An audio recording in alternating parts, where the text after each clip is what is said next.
Hello friends, कैसे हैं आप लोग। जो हम सीरीज चला रहे हैं यूपीएससी प्रीवियस ईयर के क्वेश्चन पेपर को, उसी को कंटिन्यू कर रहे हैं।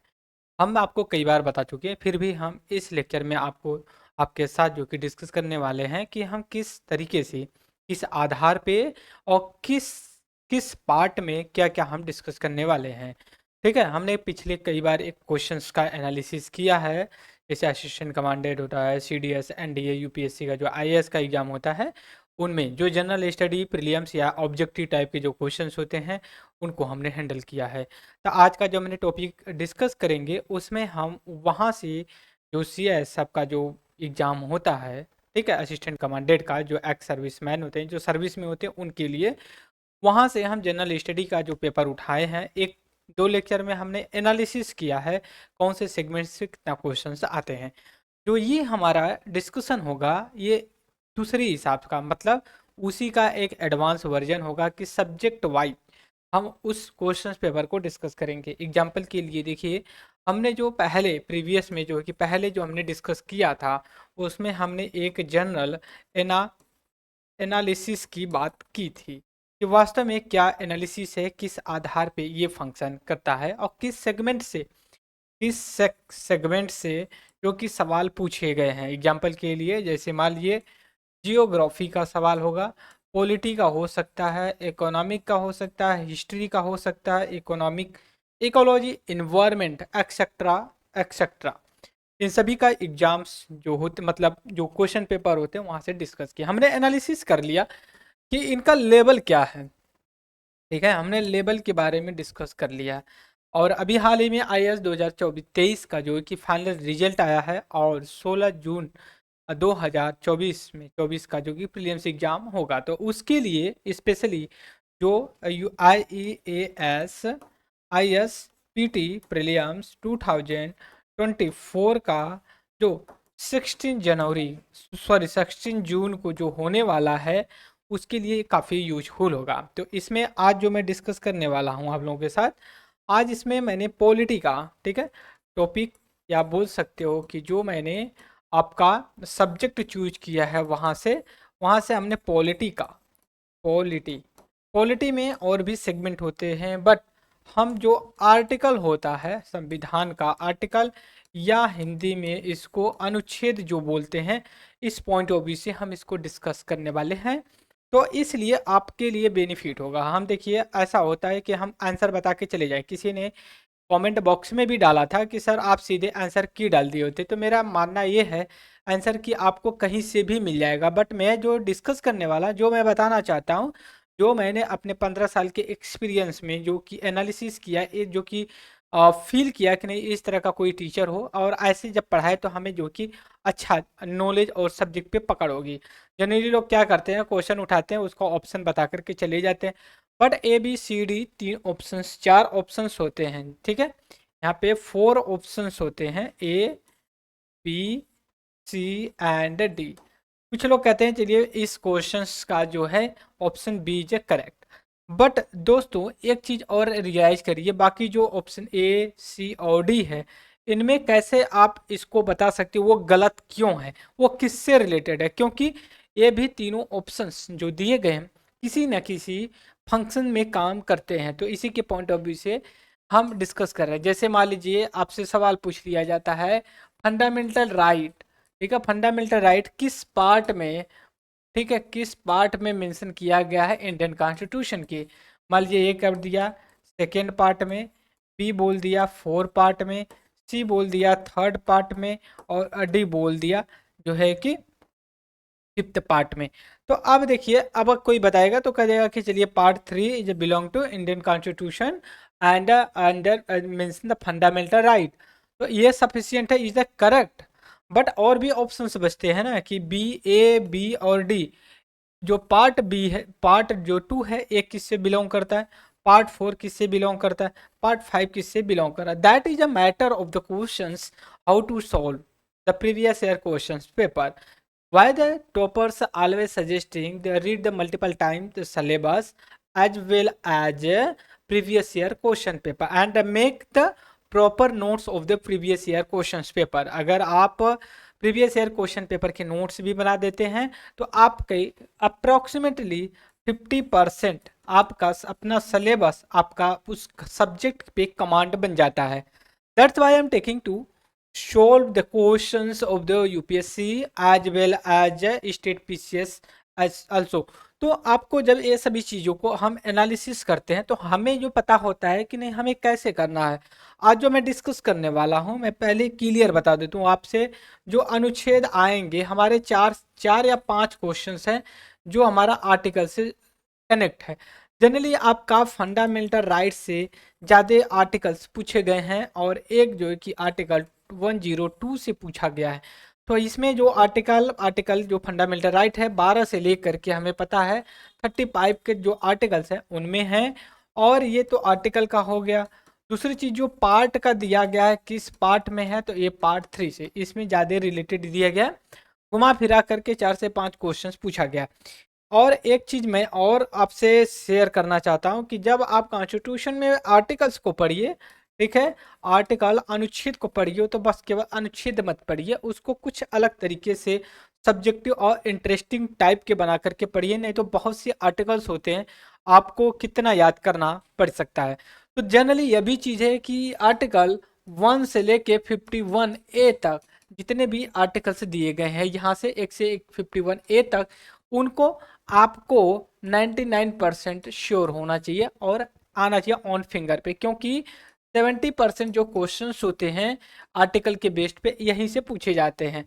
और उसके बाद 50 और आर्टिकल मान लीजिए अप्रोक्सीमेटली, मैं तो मैक्सिमम बता दिया, बट 30 और आर्टिकल्स होते हैं जो वहाँ से मल्टीपल टाइम्स जो कि सवाल पूछे, जैसे ऑर्डिनेंस होता है, veto power, governor and president of India and writ issue कौन से आर्टिकल में किया या एक्सेट्रा एक्सेट्रा, सभी चीज़ों को लेकर के करना है। तो दोस्तों सबसे पहले मैं आऊँगा आज जो कि क्वेश्चंस को ओपन करता हूँ।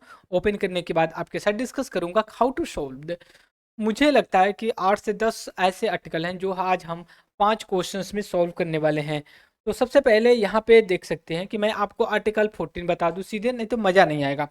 But I want to discuss to with you first of all the questions and then to solve the questions and we हम जाएंगे किस पे, जो है कि अपने सॉल्यूशन पे। सबसे पहले यहाँ पे हमारा यहाँ पे देख सकते हो, ओके ओके। अब यहाँ पे 38 आर्टिकल दिया गया है, ठीक है। हालांकि सॉरी आर्टिकल में बोल दिया, question number 38 of the UPSC जो पूछा गया था सीआईएसएफ के क्वेश्चन पेपर जनरल स्टडी में, राइट। तो सबसे पहले मैं क्वेश्चन नंबर 38 को ओपन करता हूँ। यहाँ पे हमारे पास मेरी नोट्स पड़ी हुई है, तो अब हम डिस्कस करने हैं। तो देखिए 38 जो ऑप्शंस क्वेश्चन दिया गया है, नंबर्स ऑफ द क्वेश्चन, जो क्वेश्चन नंबर 38 है क्या करता है, if any question rise as a whether the member of the parliament has become subject of the any disqualification mention under article mention in article 1021 who among the following the empower to take the final decision के बारे में। अब देखिए, अब यहाँ पे क्या बोला गया, disqualification. Disqualification is the first of all whose disqualificate members of the parliament means MP, जो सांसद होते हैं जो हमारे कहाँ पे लोकसभा में एंड राज्यसभा में, उनके डिस्क्वालिफिकेशन के लिए अगर होता है तो article 1021 of the Indian constitution किसको शक्ति देता है कि आप उसको डिस्क्वालीफाई कर दो। जैसे मान लीजिए प्रेसिडेंट है, क्या प्राइम मिनिस्टर है, स्पीकर हैं, चीफ जस्टिस ऑफ इंडिया, इनमें चारों में से कौन को पावर मिला गया अंडर आर्टिकल 102। तो दोस्तों देखिए, जो लोकसभा होती है, राज्यसभा होती है, उनका जो इलेक्शन होता है, लोकसभा का डायरेक्ट इलेक्शन एंड राज्यसभा का indirect election. Parliament form by the 3 peoples, 2 house plus president, right. तो 3 लोग मिल करके पार्लियामेंट को बनाते हैं और उनके क्वालिफिकेशन डिस्क्वालिफिकेशन डिफरेंट होते हैं। इलेक्शन प्रोसेस भी डिफरेंट मेथड से होता है। प्रेसिडेंट ऑफ इंडिया, राज्यसभा का दोनों को इलेक्शन इनडायरेक्टली होता है। आपने कभी प्रेसिडेंट ऑफ इंडिया के चुनाव में वोटिंग की है? आपने कभी राज्यसभा के चुनाव में वोटिंग किया? नहीं। आप लोकसभा के चुनाव में वोटिंग करते हैं। आपको ये भी पता होना चाहिए कि वोटिंग जब करते हैं तो किस प्रपोर्शन में करते हैं, फर्स्ट पास्ट पोस्ट। ठीक है, तो अभी लोकसभा का इलेक्शन चल रहा है, लोकसभा, तो यहाँ पे जो बात की जा रही है, बात की जा रही है उनके डिस्क्वालिफिकेशन के लिए कि कैसे इनको डिस्क्वालीफाई किया जाएगा, किस कौन करेगा उनको, उनके पद से कौन हटाएगा, इस कॉन्टेक्स्ट में बात किया जा रहा है। तो दोस्तों देखिए, डिस्क्वालीफाई के लिए जनरली एक प्रेसिडेंट कर सकते हैं, एक speaker of the house, presiding officer कर देता है of the house. Presiding officer the boss of the house का होता है। लोकसभा के लिए स्पीकर वर्ड यूज होता है, और राज्यसभा के लिए आपका चेयरपर्सन होता है। इनकी अनुपस्थिति एब्सेंट में लोकसभा में स्पीकर की जगह डिप्टी स्पीकर काम करता है, प्लस राज्यसभा में चेयरमैन के एब्सेंट होने पे डिप्टी चेयरमैन काम करता है। President, Vice President of India play the role as a chairman of the Rajya Sabha, and the second function of the Vice President is the as a acting President of India. In the case of President of India absent, not able to join the office, इन्हीं case में या death हो जाए तो president की जगह vice president काम करते हैं। जो salary of the vice president दिया जाता है वाइस प्रेसिडेंट को as a chairperson of the Rajya Sabha, तो खैर कोई नहीं, हम यहाँ पे आते हैं आर्टिकल 101। तो इस केस में आपका speaker of the Lok Sabha is empower to disqualify the MP member of the parliament इस पे, बट यहाँ पे आर्टिकल 101, लेकिन एंटी डिफेक्शन लॉ के आधार पे एंटी डिफेक्शन लॉ जो आपका आया था 52nd कॉन्स्टिट्यूशनल अमेंडमेंट एक्ट 1985 में आया गया था, और इसी के कॉन्टेक्स्ट में schedule of the Indian constitution 10th it added in the Indian constitution. But यहाँ पे देखिए, सबसे पहले मैं एक चीज बता दूं, एलिमिनेट करने का तरीका ये है कि prime minister of India, chief justice of India don't play any role in case of the disqualification of the MP, right. तो ऑप्शन 2 बच जाते, ए एंड सी। तो अब आइए यहाँ पे हम आंसर ओपन कर देते हैं, हम सीधे चलेंगे दोस्तों आर्टिकल 102 पे चलेंगे, और उसके बाद हम सभी चीज़ों को एनालिसिस करेंगे, ठीक है। उस क्वेश्चंस को हमने पहले ओपन किया है, तो that's why we are going to under on the article 102 sub clause the 2, ज़्यादा आगे पीछे नहीं है, यहाँ पे हम देख सकते हैं आ गया दोस्तों। तो एक चीज़ हमें क्लियर होनी चाहिए कि हम जब पढ़ते हैं तो हमें पता होना चाहिए क्या।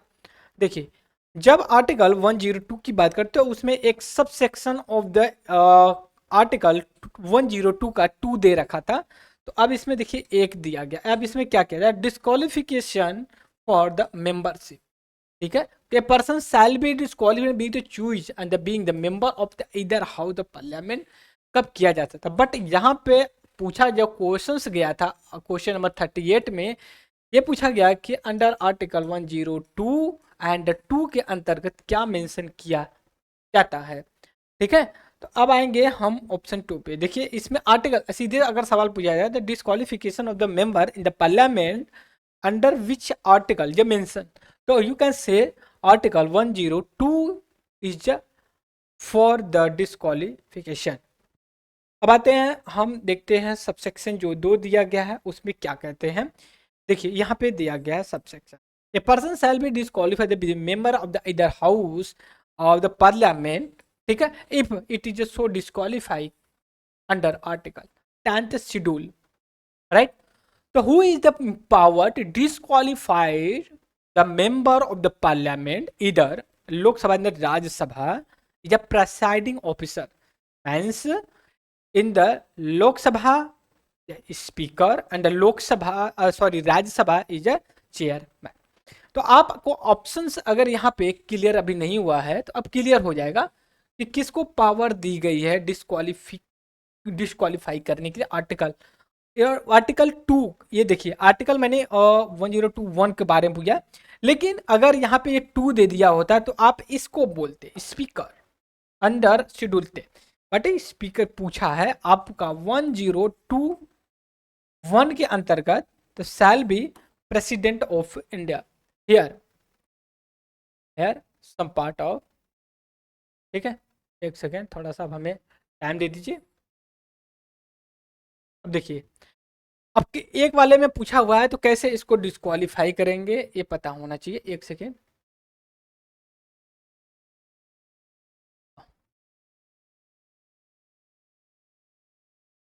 सेकेंड थोड़ा सा टाइम दे दीजिए। हम ज़्यादा ऊपर चले गए हैं ना, तो इस वजह से मैंने स्क्रॉल कर रहा था मैं, तो गलती से हुआ। एक सेकेंड थोड़ा सा।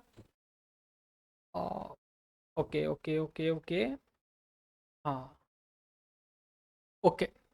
अब यहाँ आर्टिकल 102 का ए पार्ट में पूछा हुआ है, ठीक है। अब ये क्या कह रहा है, शैल बी, किस किस आधार पे, if the hold any office of profit, अगर कोई व्यक्ति ऑफिस ऑफ प्रॉफिट को होल्ड करता है गवर्नमेंट ऑफ इंडिया तो बाई पार्लियामेंट, तो वो जो कि डिस्क्वालीफाई अनसाउंड माइंड हो जाएगा, and discharge insolvency and citizenship, अगर भारत का जो है कि नागरिकता खो दे तब, और इन case of the disqualify under the law made by the parliament. For example, देखिए कहा जा रहा है shall a person shall disqualify under the profit only in the minister either from the union and the state। जब ये एक व्यक्ति को डिस्क्वालीफाई किया जाएगा तो उसको उस आधार पे डिस्क्वालीफाई कर दिया जाएगा। बस समझ गए, behind the member shall be disqualified the member of the parliament. बस समझ गए, तो president of India can disqualify member of the parliament. Question number, अब हम क्वेश्चन नंबर नेक्स्ट पे चलेंगे। अब क्वेश्चन नंबर हम नेक्स्ट पे चलेंगे, सीधे अब फंडामेंटल राइट पे चलेंगे। पहले हम फंडामेंटल राइट का बैकग्राउंड लेंगे, और बैकग्राउंड जानने के बाद फिर हम जो है कि क्वेश्चंस को जो कि सोल्व करेंगे, ठीक है। एक सेकेंड आप हमें टाइम दे दीजिए। क्वेश्चन 23, ओके ओके, ठीक, ओके। अब यहाँ पे देख सकते हो आप, मैं थोड़ा सा बैकग्राउंड बता रहा हूँ आपको। यहाँ पे क्वेश्चन नंबर 38 था। अब देखते हैं कौन सा क्वेश्चन नंबर और है। 38 के बाद 43, क्वेश्चन नंबर 43 के बारे में हम बात करेंगे अभी। क्वेश्चन नंबर 43 पे चलेंगे, क्या कह रहा है, ठीक है। क्वेश्चन नंबर 43 क्या कह रहा है, which one among following is not correct as per article 14 of the Indian constitution. अब ये सीधे पूछ रहा है कि आपका, ओके, ये सीधे पूछ रहा है आर्टिकल 14 के बारे में कि इनमें से दिया गया स्टेटमेंट जो है कि किसके कॉन्टेक्स्ट में नहीं है, क्या है, ठीक है। इसके बारे में कौन सा स्टेटमेंट इनकरेक्ट है, मतलब सही नहीं है। एक equality before law is a guaranteed only for Indian citizens. आप समझ रहे, it secure for any person equal protection of the law within the territory of India, and third statement, state shall not deny any person equality before law within a territory of India. State shall not deny to non-citizen equality before law within territory of India। सबसे पहले हमें statement पढ़ना चाहिए, and then the remind the M Laxmikanth, अच्छे तरीके से M Laxmikant को हमें रिमाइंड करना चाहिए। रिमाइंड करने के बाद आगे हमें प्रोसीड करना चाहिए, ठीक है। तो इस कॉन्टेक्स्ट में अब हम बात करेंगे, ये किस कॉन्टेक्स्ट में बात कर रहे हैं। ये कह रहे हैं कि जो फंडामेंटल राइट है हमारा, बात समझ रहे हो, फंडामेंटल जो राइट है हमारा, एक सेकेंड,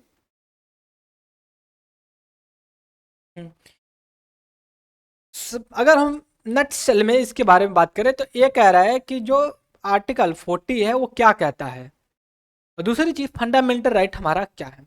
बैकग्राउंड ले रहा हूं यहाँ पे आपके साथ, देखिए हमारा fundamental right mention under article 12 से लेकर के 35 एंड पार्ट पार्ट जो है कि 3, पार्ट 3 और इसके अंतर्गत मेंशन किया। जब ओरिजिनल कॉन्स्टिट्यूशन था तो हमारे पास 7th फंडामेंटल राइट थे, बट एट प्रेजेंट टाइम में 6 फंडामेंटल राइट है। बात समझ, equality before law, protection, freedom, expression against exploitation, etcetera etcetera. इस कॉन्टेक्स्ट में हम बात करेंगे कि क्या क्या है इसमें। ये आपका आर्टिकल 14 के बारे में पूछा गया है। जब आप फंडामेंटल राइट पढ़ते हैं तो कुछ इसके फीचर्स होते हैं। फंडामेंटल राइट के हमारे फीचर्स होते हैं। उन मल्टीपल या फिर बहुत से फीचर्स में से एक ऐसा फीचर्स होता है फंडामेंटल राइट में कि ये कुछ आर्टिकल जो आपका आर्टिकल 12 से लेकर के 35 में दिए गए हैं, उनमें से कुछ ऐसे article only for Indian citizens के लिए है। इंडियन सिटीजन्स के लिए है। आप कहेंगे कि कौन कौन से आर्टिकल्स हैं। तो सबसे पहले आप देखिए आर्टिकल्स लिख रहे, fundamental rights available only for Indian citizens.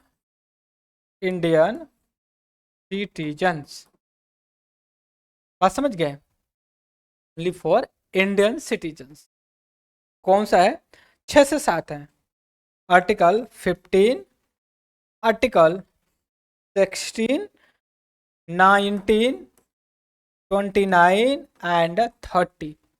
ये जो आर्टिकल हैं 3, ठीक है, ये जो 3 आर्टिकल्स हैं only for the Indian citizens. मैंने कई बार बोल दिया इंडियन सिटीजन, ठीक है। तो इस वजह से आपको ये रिकॉग्नाइज करना था। अब देखिए स्टेटमेंट यहाँ पे क्या बोल रहा है, इस स्टेटमेंट में क्या ये बोल रहा है। अब ये कह रहा है क्या कि कौन सा स्टेटमेंट सही नहीं है इसके कॉन्टेक्स्ट में। तो अब देखिए equality before law is guaranteed to Indian citizens. आज समझ गए मैंने क्या कहा? 15, 16, 19, 29, 30। मैंने कहा 15, 16, एक second, 16, 19, 29 and 30 only for Indian citizens. So you can say which statement is incorrect. Option A is correct. अब हम चलेंगे कहाँ? ऐसा नहीं कि मेरी स्टडी टीचिंग यहाँ पे ही समाप्त हो जाती, नहीं। अब हम आर्टिकल 14 पे चलेंगे। आर्टिकल 14 क्या कहता है? आर्टिकल 14 क्या कहता है? व्हाट टॉक्स अबाउट 14 कह रहा है कि state shall not deny any person equality before law at the equal protection with the territory of India। Territory जो है इंडिया में किसी को डिस्क्रिमिनेट नहीं कर सकते, ओनली फॉर, ठीक है, only for Indian citizens, not for the foreigner. बात समझ गए? अब देखिए मैं और भी इसमें एड ऑन कैसे करता हूं। हमने कहा आर्टिकल 15, 16, 19, 29 एंड 30, ये 5 ऐसे आर्टिकल्स हैं जो only for the Indian citizens के लिए। 15 यार, prohibition of the discrimination on the ground of religious, race, caste, sex and the place of birth. बात समझ गए? पूरे भारत में आप इन आधार पर डिस्क्रिमिनेट नहीं कर सकते कि आप हिंदू, मुस्लिम, जैन, पारसी हो, रेस किस रेस से बिलोंग करते, ब्लैक, व्हाइट, कास्ट मतलब यादव, ब्राह्मणा, क्षत्रिय कौन से हो, sex man women, place of birth means that कि आप दिल्ली में पैदा हुए दिल्ली में रहे, आप बेंगलुरु नहीं आ सकते। That's points here. 15 हो गया। अब आर्टिकल 16 कहते हैं, आर्टिकल 16 क्या कहता है? Equality of opportunity in matter of the public employment, अवसर for the government jobs, but in the some exception government provide reservation for some section in Indian society. Bharat के समाज में कुछ ऐसे समुदाय को रिजर्वेशन दिया जाता है on the base of exceptional ground. कह रहा है आर्टिकल 16 क्या, equality of the opportunity in the matter of the public employment. ठीक है, there shall be equality of the opportunity in all citizen in matter, all citizen talk about relating to the employment appointment of any office under the states, means nation, that's not Uttar Pradesh, Bihar. Article 19 क्या कर रहा है, those for only the Indian citizen protection of certain right of regarding freedom of speech. हम बोलते हैं government के खिलाफ, कोई विदेशी पावर आकर के हमारी सरकार के खिलाफ नहीं बोल सकते। Free and fair election, Indian political party always criticise that India under Indian democracy is under threats. That's true और false, we don't know. We are citizen and political party and specially opposition party and they can say this type of statement. And another hand, अगर United state of America, United kingdom, Britain, France, German, China, Japan and other country if do and ask like this, India would be criticized।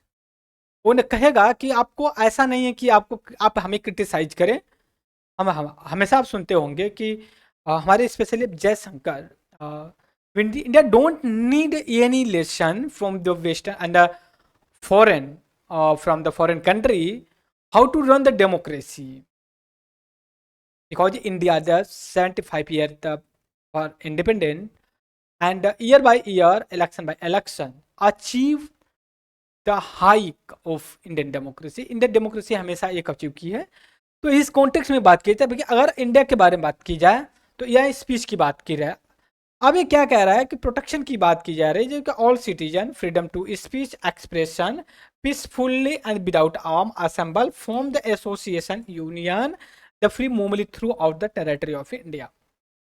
उसके बाद reside the settle the any part of India, अगर आप भारत में कहीं भी अपना घर बसाना चाहते हैं, दिल्ली में आकर के या फिर बेंगलुरु, कन्याकुमारी, श्रीनगर, सिलचर, पोरबंदर आप जा सकते हो। तो ये आपको किस आर्टिकल में मिलता है, आर्टिकल 90।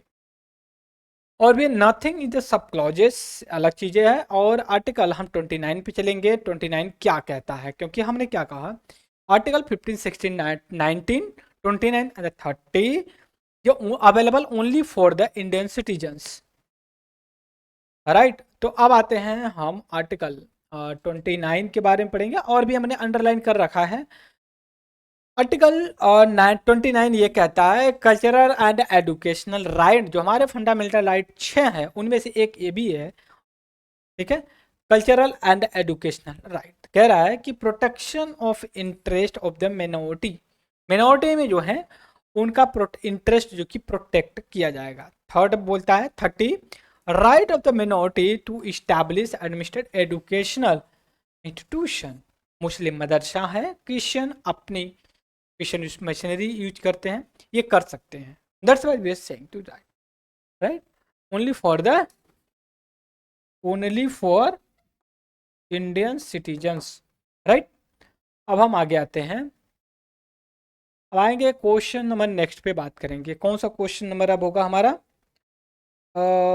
अब सीधे चलेंगे 132 आर्टिकल, सॉरी अनुच्छेद 132 पे चलेंगे। वहाँ पे कुछ आर्टिकल्स दिए गए हैं, आर्टिकल्स के बारे में हम बात करें। 132 के बारे में देखते हैं कहाँ पे है। 132 आजा सिम 132, राइट, ओके। अब यहाँ पे हमें देखना है आप कैसे इसको सॉल्व करते हैं। आर्टिकल्स 132 आर्टिकल नहीं है, क्वेश्चंस जो हमने सॉल्व कर रहे हैं। इसमें आपका आर्टिकल 19 और 20, 22, 21 ये पूछा गया है। तो हमने तो आर्टिकल 19 पहले ही सॉल्व कर लिया है। अब ये 3 है, देखते हैं इसमें क्या है। Which among the following the provision the Indian constitution of the related preventive detention. First of all new to the preventive detention का मतलब preventive detention, detention means capture करना, प्रिवेंटिव मतलब पहले, किसी घटना को अंजाम देने से पहले व्यक्ति को पकड़ लेना। सपोज करिए कोई ए व्यक्ति है, कोई अपराध करने वाला हो, पुलिस या इन्वेस्टिगेशन एजेंसी को कुछ इस तरह का डाउट, उसको पहले ही अरेस्ट कर लेना चाहिए। इस कॉन्टेक्स्ट में बात आपको मैं बताऊं तो आर्टिकल 22 को आप मार्क कर सकते हो, राइट। बट हमें यहाँ पे तो हमने आर्टिकल ऑप्शन डी जो करेक्ट है, हमें 21 और 20, 20, 21, 22 इनके बारे में भी हमें जानने की ज़रूरत है। आइए हम एक बार फिर से आर्टिकल 20, 21, 22 को भी स्टडी कर लेते हैं, कहते क्या हैं, ठीक है। अब देखिए आर्टिकल 20, अब देखिए जो हमारे, हम थोड़ा सा बैकग्राउंड ले लेते हैं। जो हमारा आर्टिकल 19 है, 19 से लेकर के 22, 23 तक का, उसमें राइट टू फ्रीडम की बात की था। हमने आर्टिकल 19 के बारे में बात कर लिया। आर्टिकल 20 क्या कहता है उसके बारे में बात कर, protection in respect of conviction for the offence. अब देखिए प्रोटेक्शन दिया जा रहा है कन्विक्शन से, कन्विक्शन मतलब उसको अपराध, मतलब उसको सजा से। सपोज करिए एक व्यक्ति है, एक अपराध किया गया, एक बार में उसको कितनी सजा दी जा सकती, तो इसलिए कहा जाता है एक व्यक्ति को एक अपराध के लिए एक ही बार सजा दी जा सकती है, ना कि उसको कई बार दी जाए, राइट। बात समझ गए। अब आते हैं आर्टिकल 21 क्या था, protection of the life and the personal liberty. अब इसमें बात कर रहा है पर्सनल चॉइस की बात। अब किससे शादी करना चाहते हैं, क्या खाना चाहते हैं, क्या पीना, किससे कौन से कपड़ा पहनना चाहते हैं, कहाँ पे रहना चाहते, that's the points in the under article 21 mention, ठीक है। प्रोटेक्शन अगेंस्ट अरेस्ट, हमने क्या किया, प्रिवेंटिव डिटेंशन की बात कर रहे हैं। तो प्रिवेंटिव डिटेंशन का आपका मेंशन किया गया है 22, protection against arrest and detention in the certain cases, कुछ केसेस में जो कि आपको प्रिवेंटिव मिले, जैसे हम कहते हैं कि बेलेबल ऑफेंस है, नॉन बेलेबल ऑफेंस होते हैं, ये सभी कॉन्टेक्स्ट में लेकर के हम बातें कर रहे हैं। तो that's why that points protection against arrest and detention in the certain case. अगर आपसे सवाल पूछा जाए कि अपराध, मतलब अपराध के लिए अगर, मतलब किसी को अरेस्ट करने के लिए उसको कुछ प्रोटेक्शन देना, किसके अंतर्गत बोला गया, कौन से article, that is called the article 20 तो बोला गया है, और आपका आर्टिकल 22 हो जाता है। अब हम आते हैं क्वेश्चन नंबर 33 के बारे में बात कर रहे हैं। ये करा हुए among the following article in Indian constitution have not enforce till now. अब ये कह रहा है कि अभी देखिए कितने ऐसे आर्टिकल हैं अभी इनमें से अभी तक इन फोर्स में नहीं लाया गया है, बाकी लाए गए हैं। जैसे आर्टिकल 21, 22, 21 और 22, 4 के बारे में बात कर रहे हैं। तो हमने कहा 21 right to life and personal liberty की बात किया थे, ऑलवेज इन द फोर्स। तो अब ये स्टेटमेंट नहीं होगा। प्रिवेंटिव डिटेंशन या डिटेंशन अरेस्ट ये भी नहीं होगा। अब देखिए आर्टिकल 21 एंड 22 इसमें दिया गया। तो लेकिन जो हमने क्या कहा कि एक व्यक्ति को एक अपराध के लिए एक ही बार सजा दी जाएगी, mention under article,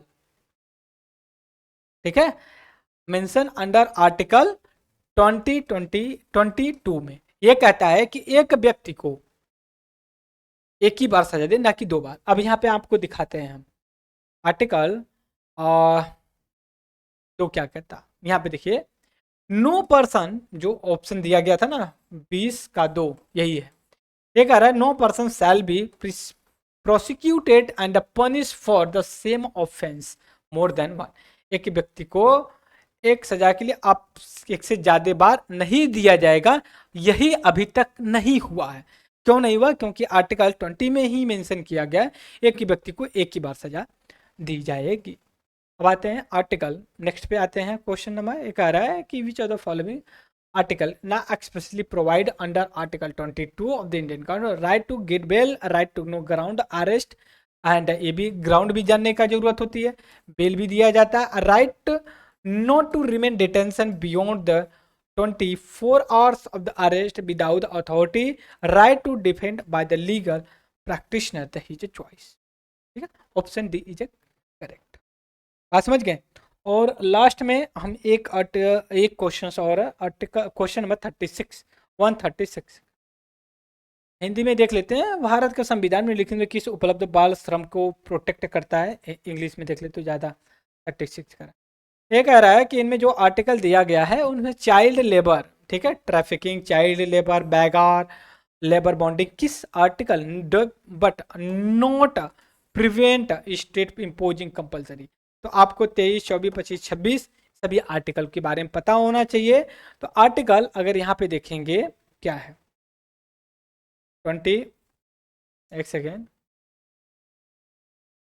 prohibition trafficking article जो आपका 23 है, इसमें जो कि trafficking of the human being labour force को प्रोटेक्ट करने की बात की। तो स्टेटमेंट आपको ये जो है ए वाला, ठीक है, जो आपका ऑप्शन ए है, दिस वुड बी करेक्ट। अब हम देखते हैं 24, 25, 26 क्या बोलता है। 24 कह रहा है prohibition employment children in the factory and the freedom of conscience and the freedom of profession practice of the propaganda religious and the freedom of the manage a religious trafficking को लेकर के। तो हमने बात किया जो CISF LDC का exam हुआ था 2024 का, उसके बारे में पॉलिटी का जो कॉन्स्टिट्यूशन का था रिलेटेड, उस कॉन्टेक्स्ट में हमने बात किया। मुझे उम्मीद है जरूर आप इसको लाइक शेयर जरूर करेंगे और कोई कमेंट्स हो जरूर कमेंट बॉक्स में डालिएगा, कोई डाउट्स हो या फिर मैं कुछ गलत इस तरह के मिस इन्फॉर्म कर दिया हो आपको, राइट। तो इस लेक्चर में इतना। Thank you for the discussion and once again एक बार और मैं बोलना चाहूंगा कि join the CS centre Delhi offline batch, right. Thank you for the discussion.